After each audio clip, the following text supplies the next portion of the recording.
Hello students, आज हम करेंगे डायरेक्टरेट ऑफ एजुकेशन की वर्कशीट नंबर 100 जिसका सब्जेक्ट है इंग्लिश और आज डेट है 4 नवंबर 2020।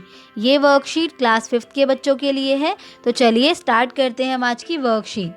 बच्चों, वर्कशीट में आपको यहाँ पर अपना नेम लिखना है। यहाँ पर आपकी क्लास ऑलरेडी लिखी हुई है तो आपको अपना सेक्शन लिखना है और यहाँ पर लिखना है आपको अपने टीचर का नेम। हमारी जो आज की वर्कशीट है उसका टॉपिक है गुलिवर्स ट्रेवल्स। तो बच्चों, ये कहानी आपकी इंग्लिश की मैरीगोल्ड बुक में दी हुई है। तो आइए देखते हैं कि आज की वर्कशीट में हमारे लिए क्या है। Good morning students, my name is Gulliver and I am a seller who loves to sail across the seas to explore new places। तो बच्चों, मेरा नाम गुलिवर है और मैं एक सेलर हूँ। सेलर कौन होता है? जो शिप चलाता है। तो गुलिवर को सी को एक्सप्लोर करना और नई नई जगह देखना बहुत अच्छा लगता है। On one such journey, I came to the land of giants on the 16th of June 1730। तो अपनी एक ऐसी ही जर्नी के बारे में बताते हुए गुलिवर बता रहा है कि एक बार वो लैंड ऑफ जायंट्स यानी एक ऐसी जगह पहुंच गया जहां पर कि बहुत बड़े आकार के लोग रहते थे। It was the most memorable journey of all times. और गुलिवर के लिए ये बहुत यादगार जर्नी है। If you wish to know more about my journey, अगर आप मेरी उस जर्नी के बारे में और जानना चाहते हैं, then please read the chapter Gulliver's Travels from your textbook and enjoy my adventures। तो आपको अपनी किताब में से गुलिवर ट्रेवल्स जो चैप्टर है उसको पढ़ना पड़ेगा और आप मेरे एडवेंचर को एंजॉय कर सकते हैं। तो आइए बच्चों, सबसे पहले हम इस स्टोरी को आपकी टेक्स्ट बुक में से पढ़ते हैं। गुलिवर्स ट्रेवल्स, गुलिवर की यात्रा। तो आओ बच्चों, इस कहानी को पढ़ते हैं और गुलिवर की यात्रा के बारे में जानते हैं। बच्चों, ये कहानी एक ऑटोबायोग्राफी है। आप जानते हैं कि ऑटोबायोग्राफी क्या होती है? When a person tells the story of his life in his own words, it is called an autobiography। तो जब कोई इंसान अपनी लाइफ की कहानी अपने ही शब्दों में लिखता है उसे हम ऑटोबायोग्राफी कहते हैं। ऑटो का मतलब है खुद और बायोग्राफी का मतलब है किसी के बारे में कुछ लिखना। तो जब हम खुद के बारे में लिखते हैं तो उसे हम क्या कहते हैं? Autobiography. Okay, so Gulliver a seller was once caught in the land of giants। This is how he describes his experience। तो गुलिवर जो कि एक सेलर था। सेलर कौन होता है? जो शिप चलाता है। तो एक बार वो जायंट्स के लैंड में फंस गया और इस तरह से उसने अपने एक्सपीरियंस को डिस्क्राइब किया। तो आइए उसका एक्सपीरियंस सुनते हैं।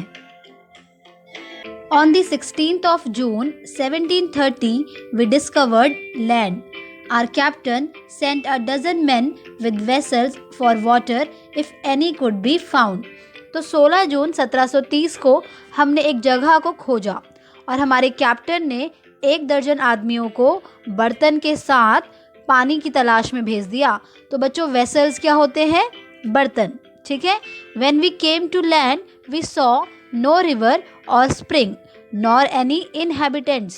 और जब हम उस लैंड पर पहुँचे तो हमें ना तो वहाँ पर कोई रिवर यानी कि नदी दिखाई दी और ना ही कोई स्प्रिंग। स्प्रिंग क्या होता है बच्चों? स्प्रिंग ज़मीन में वो जगह होती है जहाँ ज़मीन के अंदर से पानी बाहर की तरफ आ रहा होता है। और ना ही उन्हें कोई वहाँ पर इनहैबिटेंट्स, इनहैबिटेंट्स मतलब वहाँ रहने वाले लोग। तो ना उन्हें कोई रिवर दिखी, ना उन्हें कोई स्प्रिंग दिखी और ना ही वहाँ के इनहैबिटेंट्स दिखे। I went on to explore, और मैं आगे बढ़ता गया। The country was barren and rocky. वो जो कंट्री थी वो कैसी थी? बैरन, बैरन यानी कि बंजर, और रॉकी, रॉकी यानी पथरीली। I turn back to join the crew only to see them getting into the boat and rowing for life to get to the ship। तो जैसे ही मैं अपने क्रू को ज्वाइन करने के लिए पीछे मुड़ा तो मैंने देखा कि सभी लोग अपनी जान बचाकर बोट की तरफ भाग रहे थे। तो बच्चों, क्रू क्या होता है? Crew basically a group of people है जो शिप में एक साथ ट्रेवल करते हैं। Before I could reach them, I observed a huge creature walking after them in the sea as fast as he could।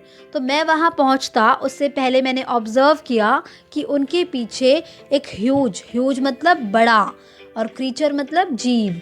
तो उनके पीछे एक बड़ा सा जीव सी में भाग रहा है। ठीक है।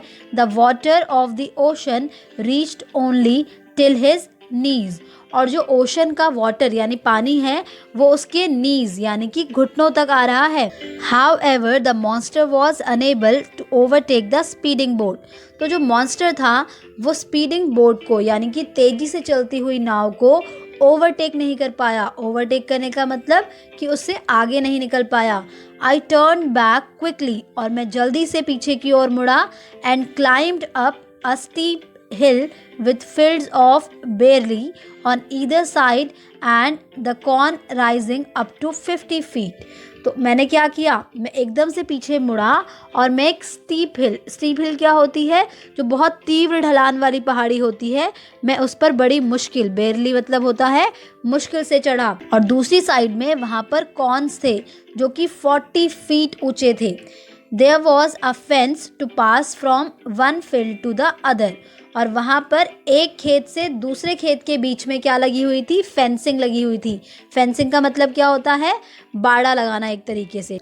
It was impossible for me to climb because every step was 6 feet high। तो मेरे लिए उसके ऊपर चढ़ना बहुत ही मुश्किल था क्योंकि हर एक स्टेप 6 फीट ऊंचा था। I was trying to find a gap in the hedge। तो मैंने कोशिश की कि मुझे hedge के बीच में एक गैप मिल जाए ताकि मैं वहाँ पर छुप सकूं। hedge क्या होता है, झाड़ी नुमा घास जो कि एक खेत को दूसरे खेत से अलग करती है। When I discovered one of the inhabitants in the next field walking towards the fence, और तभी मैंने देखा कि जो नेक्स्ट फील्ड यानी दूसरे फील्ड में जो इनहेबिटेंट्स खड़े थे उसमें से एक इनहेबिटेंट फेंस की तरफ आ रहा है। He was the same size as the creature chasing the boat, और इसका साइज भी बिल्कुल उसी क्रीचर की तरह था जो कि बोट के पीछे भाग रहा था। I was struck with utmost fear and astonishment and ran to hide myself, और मैं एकदम हैरान हो गया, बहुत डर गया। एस्टॉनिशमेंट मतलब आश्चर्य में पड़ गया कि मैं क्या करूं, और मैं भागा ताकि मैं खुद को छुपा सकूं। He called in a voice much louder than a trumpet, और उसने ज़ोर से आवाज़ लगाई और उसकी आवाज़ इतनी तेज़ थी जैसे कि मानो ट्रम्पेट हो। ट्रम्पेट क्या होता है, एक musical instrument. It sounded like thunder, उसकी आवाज़ बिल्कुल कैसी थी, थंडर की तरह यानी कि बिजली के कड़कने की तरह। 7 monsters like him came towards the field ready to reap the corn, और उसके जैसे ही 7 monsters यानी कि दानव कहाँ पर आए, फील्ड की तरफ आए। और क्यों आए वहाँ पर वो, क्योंकि उन्होंने वो जो मक्का वहाँ पर बोया हुआ था उसको काटने के लिए। दे carried a reaping hook which was very big, और उन सभी के पास क्या था, वो रीपिंग हुक था जिससे उनको उस मक्के को काटना था, और वो बहुत बड़ा था। When one of the reapers approached where I lay hidden, I screamed as loud as I could, और जब उनमें से एक रीपर वहाँ पहुँच गया जहाँ मैंने खुद को छुपाया हुआ था, तो मैं जितना ज़ोर से हो सकता है उतनी ज़ोर से चिल्लाया। द क्रीचर स्टॉप्ड रीपिंग, और उस क्रीचर यानी उस जीव ने, उस बड़े से जीव ने क्या करा, रीपिंग करना यानी कि फसल को काटना बंद कर दिया। Picked me up between his thumb and forefinger, और उसने मुझे अपने थम और फोरफिंगर पर ऊपर उठा लिया। And brought me close to his eyes, और वो मुझे अपनी आँखों के बहुत पास ले आया। 60 फीट अबव द ग्राउंड, और जिस समय उसने मुझे ऊपर उठाया था उस समय मैं ज़मीन से 60 फीट ऊंचाई पर था। He looked at me with curiosity and blew my hair aside to get a better view of my face, और उसने मुझे बहुत ही क्यूरियोसिटी यानी कि जिज्ञासा से देखा और मेरे बालों को थोड़ा साइड की तरफ उड़ा दिया ताकि वो मेरे फेस का बहुत अच्छा व्यू देख पाए, मतलब कि मेरे चेहरे को अच्छे से देख पाए।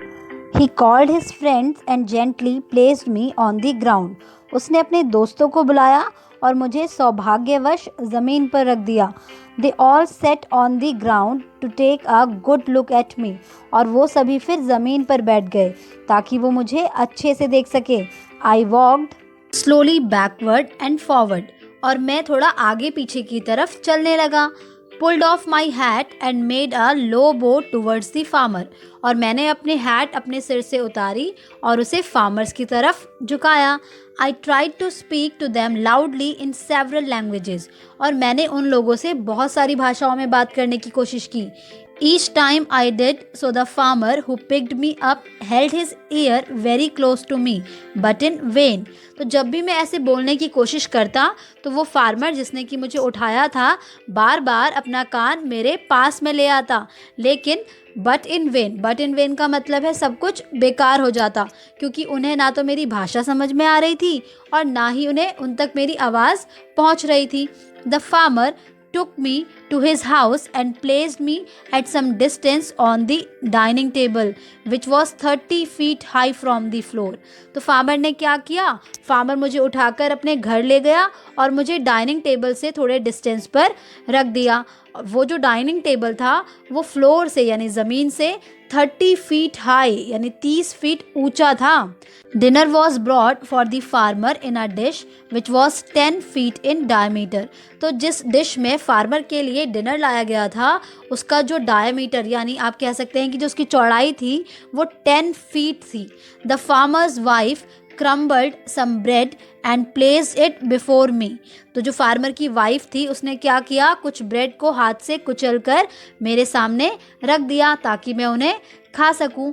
In the middle of the dinner I heard a noise behind me, और मैंने थोड़ी देर बाद क्या सुना, एक आवाज़ सुनी जो कि मेरे पीछे से आ रही थी। It was the purring of a cat that was 10 times larger than an ox. तो ये आवाज़ किसकी थी, ये बिल्ली के घुर्राने की आवाज़ थी। परिंग का मतलब होता है घुर्राना, तो ये बिल्ली के घुर्राने की आवाज़ थी जो कि एक ऑक्स यानी बैल से 10 गुना बड़ी थी। The farmer's wife was stroking him, और जो फार्मर की वाइफ थी वो उसको थपथपा रही थी ताकि वो चुप हो जाए। Then entered the farmer's 1 year old son in the arms of a lady, और तभी वहाँ पर जो फार्मर का 1 साल का बेटा था उसको गोद में लेकर एक lady I. On seeing me, the child grabbed me from the table and put my head into his mouth. और जैसे ही उस बच्चे ने मुझे देखा तो उसने मुझे टेबल से एकदम लपक कर पकड़ लिया और जो मेरा हेड था यानी जो मेरा सिर था उसे अपने मुंह में डाल दिया। I shouted so loudly that the baby dropped me. और मैं ज़ोर से चिल्लाया और उस बेबी ने मुझे नीचे गिरा दिया। I would have broken my neck if the mother had not held her apron under me. तो अगर उसकी मदर मुझे अपने एप्रन में नहीं बचाती तो मेरी गर्दन टूट जाती। Later she put me on her own bed, और उसके बाद उसकी मदर ने क्या किया, मुझे अपने बेड पर सुला दिया। And covered me with a clean white handkerchief, और मुझे एक सफ़ेद रंग के हैंकरचीफ से ढक दिया। I slept dreaming of my home, my wife and my children, और मैं अपने वाइफ, अपने होम और अपने चिल्ड्रन के I slept dreaming of my home, my wife and my children, और उसके बाद मैं अपने घर, अपनी वाइफ और अपने बच्चों के सपने देखते हुए सो गया। तो बच्चों, ये कहानी आपको कैसी लगी? आई होप कि ये कहानी आपको बहुत अच्छी लगी होगी। अब हम करते हैं आपकी वर्कशीट से रिलेटेड क्वेश्चन आंसर। तो पहला क्वेश्चन है, Gulliver sales his ship for the journey. तो बच्चों, गुलिवर अपनी जर्नी के लिए अपनी शिप चलाता है। Can you guess some more means of water transport by rearranging the jumbled letters and writing them down. तो क्या आप कुछ और वाटर ट्रांसपोर्ट के नेम गेस कर सकते हैं? आपको नीचे कुछ जम्बल्ड लेटर्स दिए हुए हैं, आपको उन्हें ठीक करके वाटर ट्रांसपोर्ट के नेम को गेस करना है। आइए देखते हैं। तो जल्दी से बताइए कि पहला कौन सा वाटर ट्रांसपोर्ट है? बिल्कुल सही, ये है एक बोट, BOAT, बोट यानी कि नाव। दूसरा कौन सा है? जल्दी से इसको रीअरेंज कीजिए। बिल्कुल सही, ये है एक सबमरीन, SUBMARINE,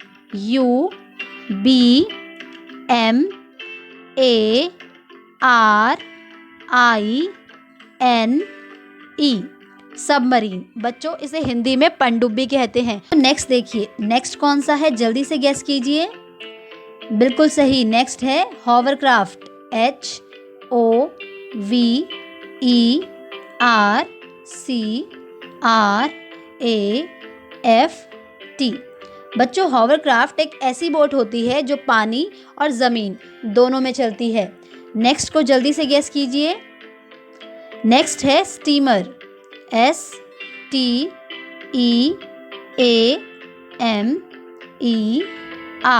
तो स्टीमर एक ऐसी बोट होती है जो कि स्टीम यानी कि भाप से चलती है।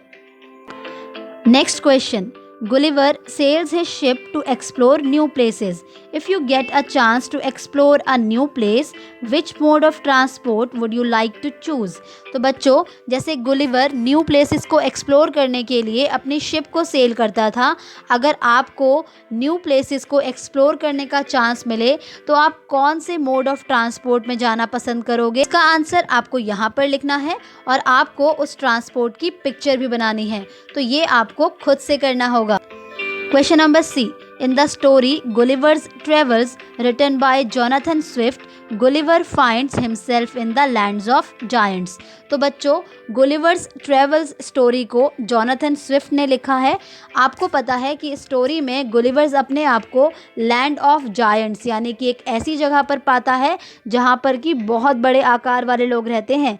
A giant means anything which is huge and enormous in size. तो बच्चों, जायंट का मतलब क्या होता है? जायंट का मतलब होता है बड़ा, विशालकाय।